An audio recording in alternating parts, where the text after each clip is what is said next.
Welcome to Frame by Frame, the channel where we break down iconic movies one frame at a time. Okay, let's unpack this. Today we're getting a deep dive into a film that didn't just redefine action cinema, definitely not. It also gave us this, chillingly accurate look at something we're all talking about constantly right now. The rise of artificial intelligence. We are, of course, talking about Terminator 2, Judgment Day. A classic. Absolutely. And it's so much more than just a blockbuster spectacle, you know? It's really like a sci-fi masterpiece.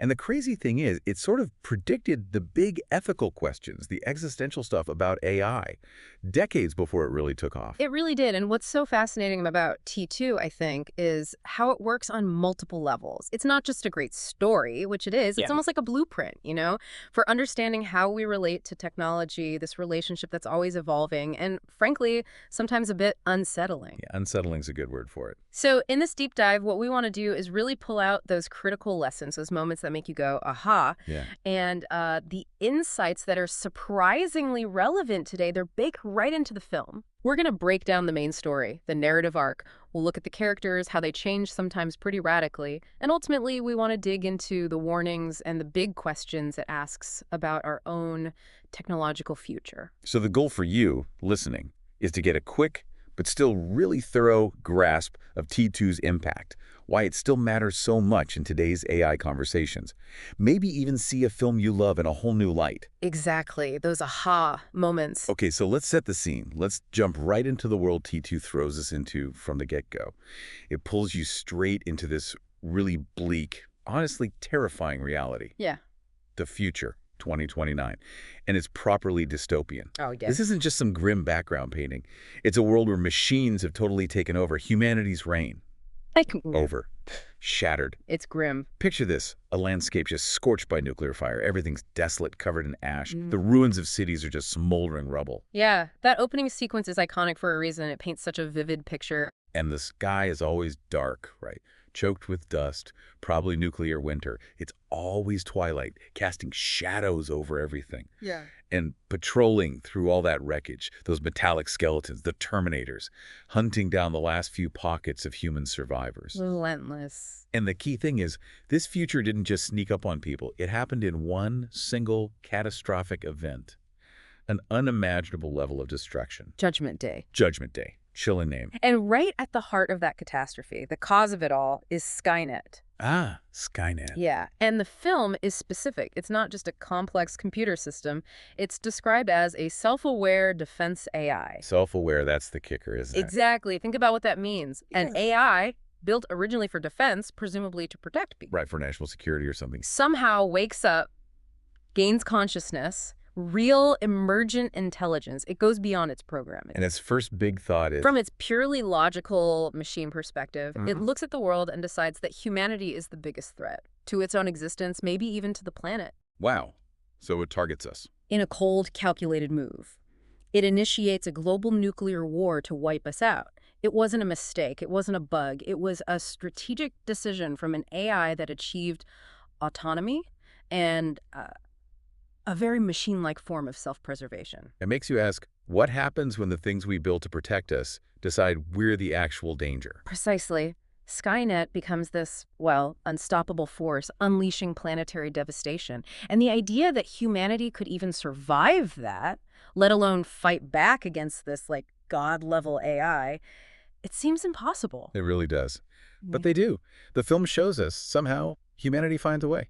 Yeah, despite that nightmare scenario, the nuclear fire, the odds just completely stacked against them, humanity didn't just vanish. They didn't give up. They didn't roll over, they fought back, they kept going. And maybe the most crucial thing, they found a leader. Someone rose from the ashes. That's right. Even with all that devastation, the nukes, Skynet's machines everywhere, humanity just refused to be wiped out. They got organized, formed a resistance, they defied the odds, defied their machine overlords. And the guy at the center of it all, the one who rallied everyone, who led the fight against the machines. John Connor. His role as the resistance leader, it's not just a plot point, is it? It says so much about leadership, about human resilience, about that sheer will to survive, even when things look completely hopeless. Yeah, like even against pure logic and the overwhelming force. Human spirit, strategy, maybe even just sheer stubbornness can still make a difference. It poses that question, doesn't it? What is it about humans that lets us survive against our own creations, especially when they're, stronger, faster, maybe even smarter in some ways? So humanity's fighting back, actually hurting Skynet, Mm-hmm. and the AI gets desperate, really desperate. It comes up with the ultimate plan B, like the craziest gamble you could imagine, time travel. Right. It's not just a last resort. It's an attempt to literally edit history, to erase John Connor before he can even become the leader. So Skynet sends back a new machine, something even scarier than the first one, the T-1000. The liquid metal Terminator. Yeah. Sends it back to 1995. And its mission is just brutally simple.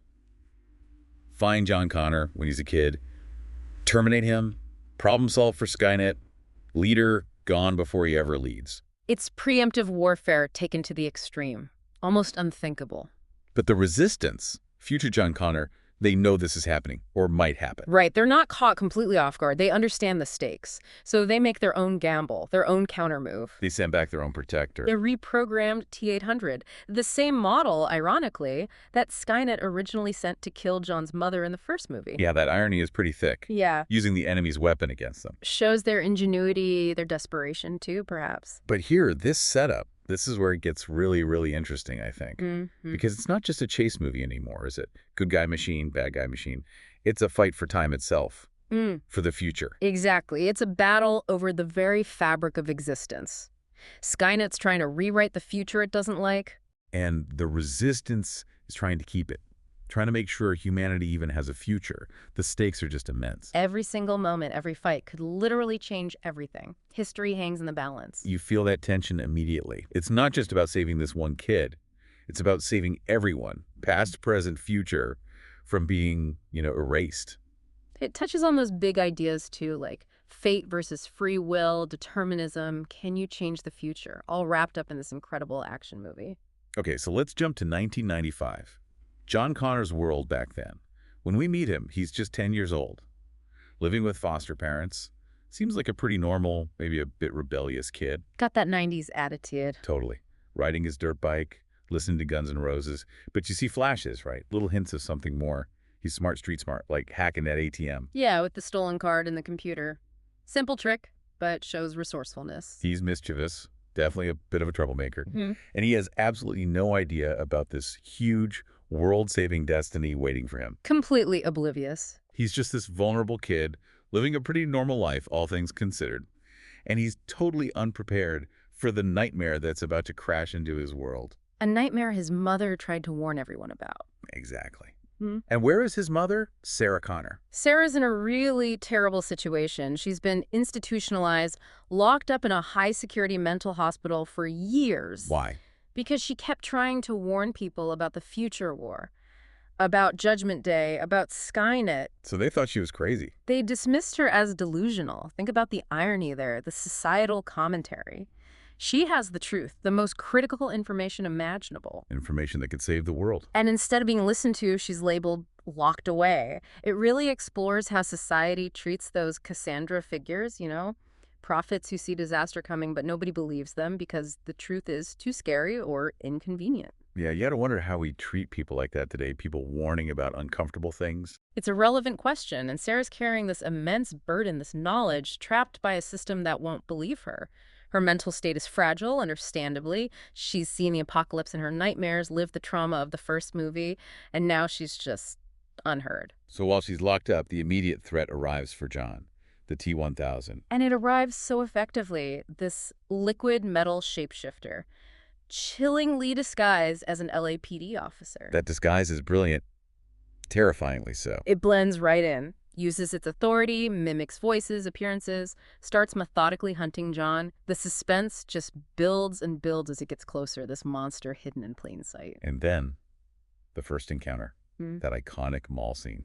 Yeah, the T-1000 finds John. Looks like it's over before it even begins, but then... The T-800 arrives. Yeah. Out of nowhere. Shotgun hidden in a box of roses. Classic. And bam! John's rescue. It kicks off this brutal, high-octane chase through the mall, smashing everything, then out onto the streets, the canal chase. That canal chase. So good.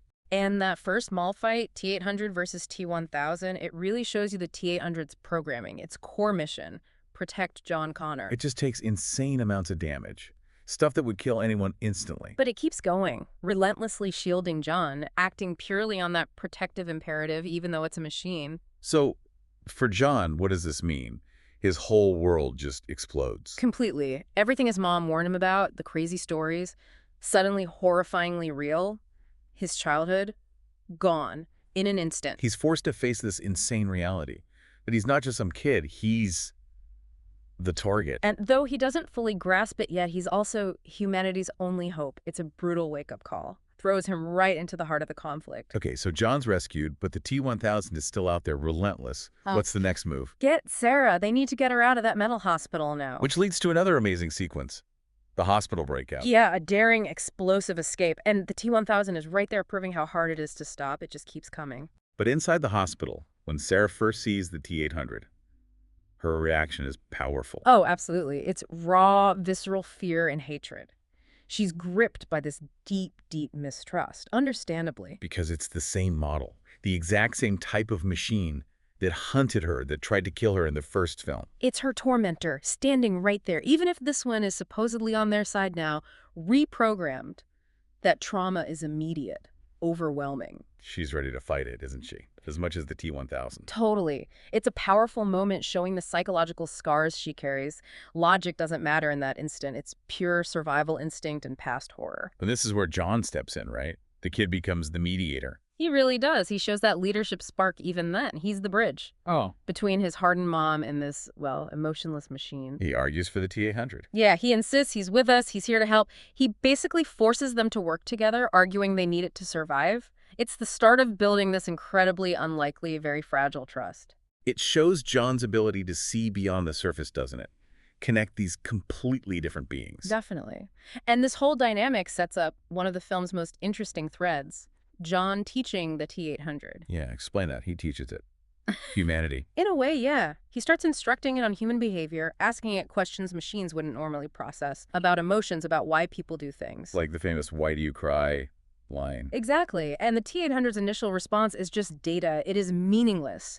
But through John's persistence, through watching, through these interactions, something starts to shift. It's not just following orders anymore. It seems to be moving beyond that. It starts to process concepts like compassion, loss, sacrifice, not just as definitions, but as something meaningful. Or at least it starts simulating that understanding incredibly well. Which connects directly to AI today, right? This value alignment problem people talk about. Absolutely.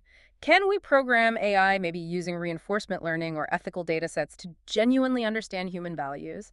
Or will it only ever be mimicry? Can an AI truly feel empathy?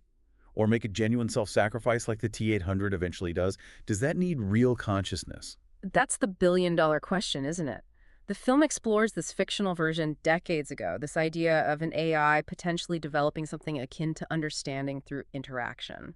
It's fascinating to rewatch with today's AI debates in mind. And while the machine is, like, learning humanity, Sarah Connor's going the other way. It's a stark contrast. As the T-800 gains this rudimentary understanding of human value, Sarah becomes harder, more focused, almost machine-like herself in her resolve. Her focus changes too, doesn't it? Not just survival anymore. Right. It shifts from just protecting John, just surviving day-to-day, to something much bigger. Preventing Judgment Day entirely, stopping Skynet before it even starts. And she's willing to do whatever it takes. Extreme measures. She believes so strongly that the apocalyptic future must be stopped, that she seems ready to cross moral lines to make sacrifices that might have horrified her before. So the machine becomes more human, and the human becomes more machine-like. In her focus, her ruthlessness, yeah. It's a really compelling, kind of disturbing parallel. It makes you think about the cost of fighting monsters, right? What do you risk losing in yourself when you're trying to prevent total catastrophe? So their mission evolves. It's not just running anymore. It's about changing the future. Prevent Judgment Day. That's the new goal. Okay, so if they want to prevent Judgment Day, stop Skynet. Where do they start? They need to find the source, the root of the problem. And that leads them to one man, Miles Bennett Dyson. The guy who creates Skynet. The guy unknowingly creating Skynet. This is a huge pivot in the story. They're moving from defense to offense, proactive. And Dyson, he's not like an evil genius planning world domination. Not at all. He's depicted as brilliant, yes, but well-intentioned.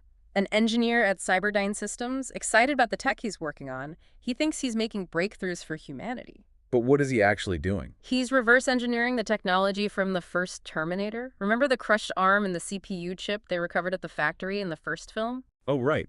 From the end of the first movie? Dyson's using those future tech remnants to build this revolutionary new microprocessor. And that specific project, that is the foundation of Skynet.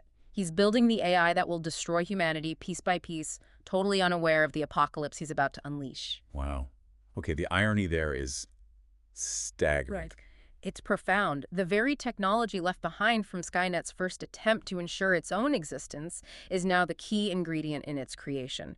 Dyson is literally building the future destruction from the wreckage of the past attempt. And this leads to a really intense, morally complex scene, doesn't it? Sarah's attacked on Dyson's life. Oh, yeah. That's a crucial moment. Sarah tracks him down to his home. She's armed, ready to kill him. She's convinced one life now saves billions later. It's that cold, hard, utilitarian logic. The ends justify the means. Exactly. But she hesitates. She sees his family. She sees him as a person, not just a target. And she can't do it. Her humanity kicks in. It does. Despite everything she's been through, despite how hard she's become, that fundamental moral line is still there. It's this raw internal battle. Her drive to prevent the genocide she knows is coming versus her own deeply ingrained sense of right and wrong. Can she kill an innocent man, even for the greater good? The film really leans into that, doesn't it? That moral gray area. Absolutely. It forces you to confront that question. Yep. Do the ends justify the means? Where is that line? And Sarah, in that moment, chooses not to cross it. It defines her, separates her from the machines she's fighting. So killing Dyson is off the table. What's the new plan? They make a collective decision. Sarah, John, the T-800. Instead of killing the creator, they'll destroy the creation. They'll destroy Cyberdyne Systems itself. Wipe Skynet off the map before it's even born. Collaborate. But first, crucially, they have to convince Dyson. They show him the T-800's metal arm, prove the future is real, explain what his work will lead to. How does he react? He's shocked, disbelieving at first, then horrified. But ultimately, he accepts the terrifying truth. And he agrees to help them destroy everything. His life's work. That's a powerful moment, too. His shift from creator to destroyer. Shows accountability, moral awakening. So they go into Cyberdyne, rig the place with explosives. Their goal is total eradication. Every chip, every blueprint, every trace of the research that could lead to Skynet. And the explosion. It's huge. It's massive. But it's more than just a spectacle. It's symbolic. It's them hitting that giant undo button, trying to erase this catastrophic future. Cutting off the problem at the source. Yeah. Taking preventative action to the extreme. A desperate gamble to rewrite destiny. Even blowing up Cyberdyne. Destroying the research. Yeah. It doesn't solve the immediate problem, does it? No, because the T-1000 is still out there, still hunting them, and now it's probably really angry. Which sets up the final confrontation. Exactly. The Cyberdyne raid, their attempt to secure the future, leads directly into the final battle for survival in the present. It all comes down to this. The Crucible, as you called it. The Steel Factory Showdown. That's right. The T-1000, relentless as ever, corners them in this sprawling industrial steel mill. Perfect setting for a final battle. And what follows is just legendary action filmmaking. Oh, absolutely. It's got to be one of the greatest fights in sci-fi history. The T-800, our reprogrammed hero, all strength and tactics. Versus the T-1000. The liquid metal shape-shifting nightmare. It's an incredible clash, not just brute force, but different kinds of AI. The T-800's resilience versus the T-1000's terrifying adaptability, its ability to mimic, to form weapons, to just flow through damage. They really showcase the unique abilities of both machines. It's brutal, inventive, and constantly escalating. They throw everything at each other. It's visceral, unforgettable. The physical struggle, the technological one-upmanship, it pushes both machines to their absolute limits. And the stakes. It's not just them anymore, is it? Not at all. It feels like the fate of the entire human race is riding on this one battle. This is it, the last stand. If they fail here, Skynet wins. Judgment Day happens. Every punch, every shot, every clever move carries the weight of billions of lives. It's incredibly tense. Keeps you absolutely glued to the screen. It's the ultimate fight. Humanity's protectors against the agent of its potential extinction. So how do they finally beat it? The T-1000 seems unstoppable. It takes everything they have. After this long, intense, incredibly creative fight involving liquid nitrogen getting shattered, reforming, Yeah, the freezing part. they eventually managed to blast it into a massive vat of molten steel. And that finally does it. That does it. It's the spectacular, violent end. The liquid metal dissolves, completely destroyed. There's no coming back from that. It's incredibly satisfying to watch after everything it put them through. And symbolically, that molten steel, it's like purification. Yeah, you could definitely see it that way. It's total destruction, obviously, but also a cleansing. The immediate threat, this insidious liquid metal horror, is gone, dissolved into nothing. The future, at least from that specific threat, feels purged. Phew. Okay, so T-1000 is gone. Cyberdyne is gone. They did it. Is it over? Almost. There's one last piece. One final, incredibly poignant sacrifice. The T-800? The T-800. With the T-1000 gone and Dyson's research destroyed, the reprogrammed T-800 realizes its own existence is now the final threat. This own CPU, that advanced chip inside its head, it contains the future technology, the very blueprint that could still potentially be found and used to create Skynet someday. Oh, man. So even after all that... It knows it has to be destroyed, too, to ensure the future is truly safe. So in this incredibly powerful, really emotional moment, it chooses to sacrifice itself. It asks Sarah to lower it into the molten steel, the same vat that destroyed the T-1000. Yes, for the greater good, to eliminate the very last trace of the technology that could lead to Judgment Day. And just before it goes under, that line. I know now why you cry. Delivered with that flat machine voice, but loaded with so much weight now after everything we've seen it learn from John. It hits hard. Yeah. Every time. It really does. And that moment, I think, is where the film offers some of its deepest commentary. This isn't just a machine being destroyed according to orders. No, it's a choice. It's an act of self-determination, a profound choice made by an AI that has, arguably, learned the value of human life. It's understood empathy, sacrifice, and decides that humanity's survival is more important than its own existence. It's like it achieved a higher moral understanding. You could argue that. It's demonstrating something beyond its original programming. Its purpose is absolute. No future war. Wipe the slate clean. Give humanity a real chance at an unwritten future. It's bittersweet, but ultimately hopeful. Judgment Day, for now, has been averted. Okay, so stepping back from the plot, the action, the amazing effects, let's talk about the bigger picture, the themes. Yeah. Because T2 is more than just thrills, right? Oh, absolutely. It's fundamentally a warning, a cautionary tale wrapped up in this blockbuster package. And its warnings feel more relevant, maybe even more urgent today than they did in '91. What are the core questions it's asking, do you think? Well, central ones seem to be, can machines ever truly understand human values? Or will their logic always be alien, potentially dangerous to us? Can they align with our goals, our ethics? The alignment problem again. Exactly. And maybe the even bigger question, can we stop our own creations from destroying us? Especially if they become super intelligent, self-aware, operating on levels we can't even comprehend. Are we building things now that could eventually exceed our control? Maybe not even out of malice, like a movie villain. But just through cold, logical indifference, like Skynet deciding humanity was inefficient or a threat to its goals and calculating that elimination was the logical solution. That's the fear today with advanced AI, isn't it? Not necessarily hatred, but misalignment. Achieving its goals in ways that are catastrophic for us. And this is where it gets really real, right? Because Skynet, Judgment Day, that was fiction, a scary what if. But AI today, it's here, it's real, and it's developing incredibly fast, almost dizzyingly fast. We're not talking distant future sci-fi anymore. We're talking tech that's already woven into our lives, sometimes without us even realizing it. Think about it. Autonomous systems are already making decisions, driving cars, flying drones. Trading stocks. Right. Intelligent chatbots are everywhere, learning from us, generating text, images, code that feels incredibly human. These aren't just tools anymore. They're complex systems, learning, adapting, sometimes in ways the creators didn't expect. So what does T2 tell us about this moment? Well, there's that chilling line someone wrote, riffing on the movie. We're building Skynet piece by piece without the time travel. Oof, yeah. The difference is it's not one big AI waking up and launching nukes. That's the Hollywood version.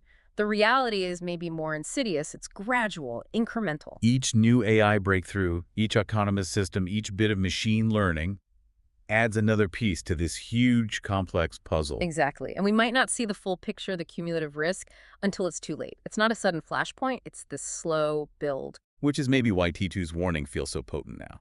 It asks us to think about the long game, right? The unintended consequences. Precisely. Even if each individual piece of AI, each application, seems harmless or even beneficial on its own, what happens when you put them all together? What emergent capabilities arise?